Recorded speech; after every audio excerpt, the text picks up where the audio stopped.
بسم اللہ الرحمن الرحیم الحمد للہ رب العالمین والعاقبۃ للمتقین والصلاة والسلام علی سید الانبیاء والمرسلین وعلی آلہ واصحابہ اجمعین اما بعد یا ایھا الذین آمنوا اذا قمتم الی الصلاة فاغسلوا وجوہکم وایدیکم الی المرافق آمنت باللہ صدق اللہ العظیم۔ محترم ناظرین کرام، رمضان المبارک کے اس بابرکت مہینے میں اکثر نوجوان سوشل میڈیا کے اوپر دین کے حوالے سے بہت سی چیزوں کو تلاش کر کے دین سیکھ رہے ہوتے ہیں، اور کئی نوجوانوں نے بھی اس بات کا اصرار کیا کہ ہمیں وضو کے حوالے سے کچھ مسائل آپ ویڈیو کی شکل میں ریکارڈ کر کے ہم تک پہنچائیں تاکہ ہم وضو کے مسائل سیکھیں۔ تو یاد رکھیے گا، وضو کے 4 فرض ہیں، اور پھر اس کے بعد ہم وضو کی سنتیں، وضو کے مستحبات مختصر اور آسان انداز میں بیان کریں گے تاکہ آپ کو یاد کرنے میں آسانی ہو۔ یاد رکھیے گا، وضو کے 4 فرض ہیں۔ نمبر 1 منہ کا دھونا، نمبر 2 دونوں ہاتھوں کو کوہنیوں سمیت دھونا، نمبر 3 چوتھائی سر کا مسح کرنا، نمبر 4 دونوں پاؤں کو ٹخنوں سمیت دھونا۔ یہ وضو کے 4 فرض ہیں۔ اب اس کے اندر ہم مزید تھوڑی سی تفصیل اور پھر اس کے بعد انشاءاللہ وضو کی سنتیں اور مستحبات آسان لفظوں میں بیان کرتے ہیں۔ نمبر 1 منہ دھونا۔ تو منہ جو ہے چانی کے جہاں سے عموماً بال اگتے ہیں وہاں سے لے کر ٹھوڑی کے نیچے تک، اور ایک کان کی لو سے دوسری کان کی لو تک، یہ پورا کا پورا حصہ منہ کہلاتا ہے۔ اس مکمل چہرے کو دھونا یہ وضو کا فرض ہے، کوئی جگہ بال برابر بھی خشک نہ رہے۔ اور دوسرا وضو کا فرض دونوں ہاتھوں کو کوہنیوں سمیت دھونا، یہ کوہنیاں ہیں یہاں تک مکمل دھونا، یہ وضو کا دوسرا فرض ہے۔ اور تیسرا فرض چوتھائی سر کا مسح کرنا، اور چوتھا فرض دونوں پاؤں کو ٹخنوں سمیت دھونا، یہ وضو کے 4 فرض ہیں۔ اگر آپ نے ان فرائض کے اندر رتی برابر بھی کمی کوتاہی کی تو آپ کا وضو نہیں ہوگا۔ ہاں، اب اس فرائض کو مکمل کرنے کے لیے اس فرائض کی ہر ایک عضو کو خوب دھونے کے لیے اب وضو کی سنتیں بھی ہیں، آپ سماعت فرما لیں۔ جب بھی وضو کریں تو وضو کرنے سے پہلے آپ نیت کر لیں۔ نیت جو ہے ظاہر ہے جتنی زیادہ نیتیں ہوں گی ثواب بھی اتنا زیادہ ہوگا۔ آپ نیت کریں قرآن پاک کی تلاوت کی، نماز کی، ذکر و اذکار کی وغیرہ وغیرہ۔ نمبر 2، جب بھی وضو کریں تو پہلے آپ بسم اللہ پڑھ لیا کریں۔ بسم اللہ العظیم والحمد للہ علی دین الاسلام، یہ پڑھ لیا کریں۔ اگر آپ کو یہ نہیں آتا تو پھر آپ صرف بسم اللہ الرحمن الرحیم ہی پڑھ لیا کریں۔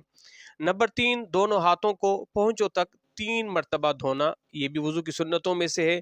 اگرچہ آپ کے ہاتھ پاک ہوں پھر بھی 3 مرتبہ دونوں ہاتھوں کو پہنچوں تک آپ نے دھونا ہے۔ نمبر 4، ہاتھوں کی انگلیوں کا خلال کرنا، یہ انگلیوں کا خلال کہلاتا ہے، انگلیوں کا خلال کرنا۔ نمبر 5، مسواک کرنا۔ اگر آپ کے پاس مسواک نہیں ہے تو شہادت کی انگلی سے بھی آپ اپنے دانتوں کو مانج سکتے ہیں۔ اور اسی طرح نمبر 6، کلی کرنا، 3 دفعہ آپ کلی کریں گے۔ نمبر 7، ناک میں پانی ڈالنا۔ نمبر 8، ہر عضو کو 3 مرتبہ دھونا، چہرے کو 3 دفعہ دھونا، ہاتھوں کو 3 دفعہ دھونا، پاؤں کو 3 دفعہ دھونا، سر کا مسح آپ ایک ہی دفعہ ہی کریں گے۔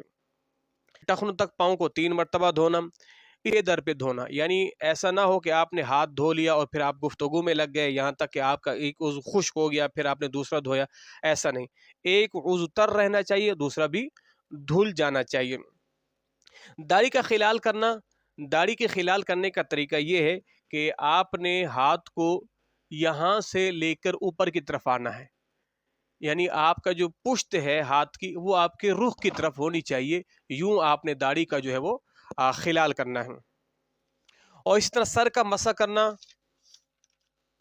کانوں کا مسح کرنا، پاؤں کی انگلیوں کا خلال کرنا۔ بائیں ہاتھ کی چنگلی جو ہے وہ پاؤں کی انگلیوں میں سے نیچے سے اوپر کی طرف لے کے آئیں گے۔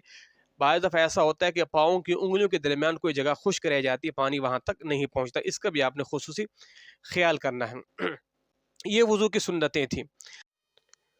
سر کا مسح کرنا، پورے سر کا مسح کرنا یہ سنت ہے۔ اگر کوئی شخص دونوں ہاتھوں کو گیلا کر کے فقط یوں کر کے ہاتھ نیچے کر لیتا ہے تو یہ چوتھائی سر کا مسح فرض ادا ہو گیا ہے مگر سنت ادا نہیں ہوگی۔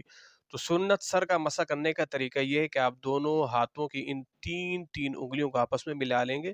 ملانے سر کی ابتدا سے لے کر گدی تک لے کے جائیں گے، پھر اس کے بعد آپ ہتھیلیوں کو سر کے اوپر ملا کر لائیں گے۔ پھر آپ نے شہادت کی انگلی سے کان کے اندر مسح کرنا ہے اور انگوٹھے سے کان کے بیرونی حصے کا مسح کرنا ہے۔ یہ مکمل سر کے مسح کرنے کا طریقہ ہے۔ یہ وضو کی سنتیں تھیں، اب ہم وضو کے چند مستحبات بیان کر دیتے ہیں۔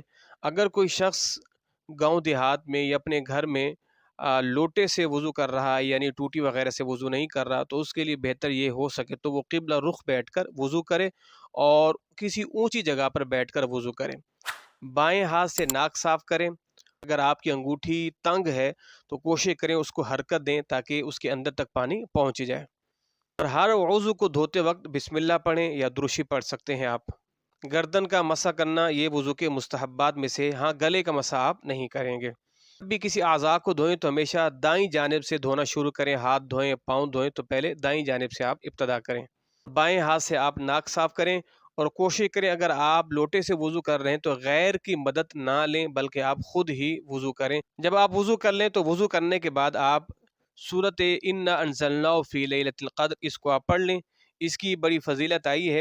اللہ کے رسول صلی اللہ تعالی علیہ وآلہ وسلم ارشاد فرمایا کہ جو شخص وضو کرنے کے بعد ایک دفعہ سورۃ انا انزلنا پڑھے گا وہ صدیقین میں ہوگا، اور جو 2 دفعہ پڑھے گا اس کا نام شہداء کے دفتر میں لکھا جائے گا، اور جو 3 دفعہ پڑھے گا اللہ تعالیٰ اسے انبیاء کے گروہ کے ساتھ اٹھائے گا۔ محترم ناظرین کرام، یہ مختصر وضو کا طریقہ تھا جس کے اندر ہم نے وضو کی سنتیں، وضو کے مستحبات اور وضو کے فرائض کو آسان سے آسان اور مختصر اس کو ہم نے بیان کیا ہے۔ آپ ہماری اس ویڈیو کو 2 سے 3 مرتبہ ضرور دیکھیے گا تاکہ آپ کو یہ وضو کا طریقہ مکمل ازبر یاد ہو جائے۔ اللہ ہم سبوں کو دین سیکھنے کی توفیق عطا فرمائے۔